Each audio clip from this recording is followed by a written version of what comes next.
भाई मणिपुर पे बात करो। ईस्ट इंडिया कंपनी का अगर बात करना है उसमें कौन किस किस की पात्र क्या है। हमने इंडिया ये जो नाम हमारे अलायंस पार्टी के लिए रखा, उनकी घबराहट क्यों? नाम में जब कुछ भी नहीं है तो घबराहट की बात क्यों हो रही है? मोदी जी दिशाहीन हो गए हैं कि उनको अब क्या करना, किधर करना, कैसा करना। घर जल रहे, रेप हो रहे, वुमेन को पीटा जा रहा है, नंगा किया जा रहा है, बच्चों को मारा जा रहा है। देखिए, हम मोदी साहब को सदन में आके मणिपुर पे आप वहाँ के स्थिति पे बोलिए, हम इंसिस्ट कर रहे हैं। लेकिन वो अपने पार्टी में ईस्ट इंडिया कंपनी की बात करते हैं। अरे भाई, मणिपुर पे बात करो। ईस्ट इंडिया कंपनी का अगर बात करना है उसमें कौन किस किस की पात्र क्या है। उस वक्त के हिंदू महासभा का पात्र क्या था, उस वक्त गोलवलकर गुरुजी का कहना क्या था, सावरकर जी का कहना क्या था, और उस वक्त ये ईस्ट इंडिया कंपनी में नौकरी में घुसने वाले कौन लोग थे, और क्विट इंडिया मूवमेंट में जो गांधी जी कॉल दिए उसको तोड़ने का काम किसने किया। क्विट इंडिया में तो उन्होंने भाग नहीं लिए, तो वो बोले कि नौकरी क्यों घुमा लेते हो आप। ऐसा एडवाइस यही बीजेपी के उनके पूर्वज बोले, और आज हमको बोल रहे ईस्ट इंडिया का याद उनको आ रहा अभी, क्योंकि चलो हमारा करता धरता चले गया, अब यहाँ कोई नहीं है। तो दूसरा और क्या है कि नाम बदलने से कुछ नहीं होता। ठीक है, नाम बदलने से कुछ नहीं होता, लेकिन नाम तो रखा जाता है। तो हमने इंडिया ये जो नाम हमारे अलायंस पार्टी के लिए रखा, उनकी घबराहट क्यों? नाम में जब कुछ भी नहीं है तो घबराहट की बात क्यों हो रही है? तो उसका मतलब यही है, जब हमारी मीटिंग, अपोजिशन की मीटिंग यशस्वी हो रही है, पटना हो, बेंगलुरु हो, यहाँ पर हो, ये घबर गए, उनमें घबराहट पैदा हो गई है और डर गए, और डर से ये सब बातें कर रहे हैं। इंडिया मुजाहिदीन और ईस्ट इंडिया कंपनी की याद आ रही।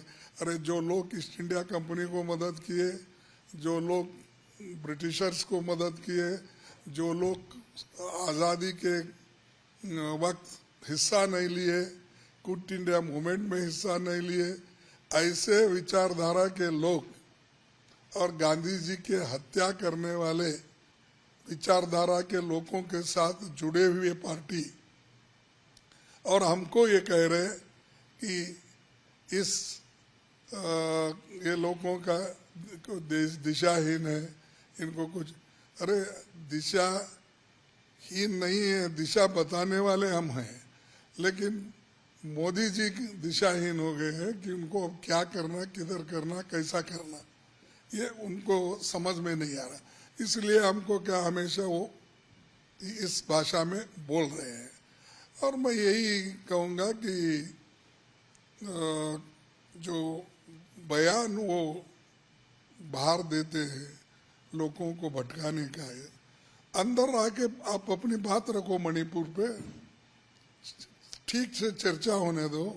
हम 267 इसलिए लाए हैं राज्यसभा में, हम वोट ऑफ नो कॉन्फिडेंस नहीं ला सकते, और हम यहाँ पर सिर्फ 267 के तहत ही चर्चा बड़ी विस्तार से कर सकते हैं, और इस पे वोटिंग भी हो सकता है रेजोल्यूशन अगर हुआ तो। इसीलिए हम चाहते हैं कि विस्तार से चर्चा करने के लिए मणिपुर के इंसिडेंट पे, ये मामूली इंसिडेंट नहीं है, इसका राजस्थान से कंपेयर करो, छत्तीसगढ़ से करो, वेस्ट बंगाल से करो, यूपी से करो, फलाने स्टेट से करो, ये इश्यू अलग है। ये वो इंसिडेंट्स है, उसके ऊपर कोई कार्रवाई राज्य सरकारें कर सकती है। लेकिन यहाँ तो मणिपुर स्टेट जल रहा है, और उसके बाद में अब उसके बाजू के जो स्टेट्स हैं, मेघालय, मिजोरम, इसको भी अब वहाँ भी आग लग रही है। तो ये पूरे नॉर्थ ईस्ट का मामला है और इसका जो पूरा इंटेलिजेंस है और पूरी इंफॉर्मेशन है, आईबी है, ये सबका इंफॉर्मेशन उनके पास रहता है। नेशनल सिक्योरिटी एजेंसी ये पूरे रहते, इसलिए हम ये चाहते हैं कि यहाँ आकर वो कहे और खुद को ये साबित करे कि वो मणिपुर के इंसिडेंट पे कंसर्न है और जो भी गलतियां किसी ने भी करने दो हम एक्शन लेंगे। ये कहने का छोड़ के 80 डेज से चल रहा है, आज 81 डे, 81 डेज से चल रहा है, आपके मुंह से एक शब्द भी कंडम करने का नहीं निकला। और 81 से चल रहा है, सदन अब 4 दिन से चल रहा है, आकर बयान नहीं दे रहे हो। तो ये सब चीजें क्या है, दर्शाते हैं कि गवर्नमेंट सीरियस नहीं और उनको महिलाओं के इज्जत की परवाह नहीं है, वो प्रोटेक्ट नहीं करना चाहते हैं। उनको वो जो वहाँ के लोगों को जो भय है, क्योंकि घर जल रहे, रेप हो रहे, वुमेन को पीटा जा रहा है, नंगा किया जा रहा है, बच्चों को मारा जा रहा है और कई एमएलए को मारे, वो खुद ही टीवी पे आप देखे होंगे। सब ऐसी घटनाएं जब घटती है, छोटी है, इसको किसी एक इंसिडेंट से जोड़ सकते हैं आप, दूसरे स्टेट में चल रहा है। तो ये इंसिडेंट अलग अलग इंसिडेंट्स अलग अलग होते हैं, लेकिन इस इंसिडेंट ये एक नेशनल इम्पोर्टेंस का है और बाहर के देश वाले भी इस पर कमेंट कर रहे हैं।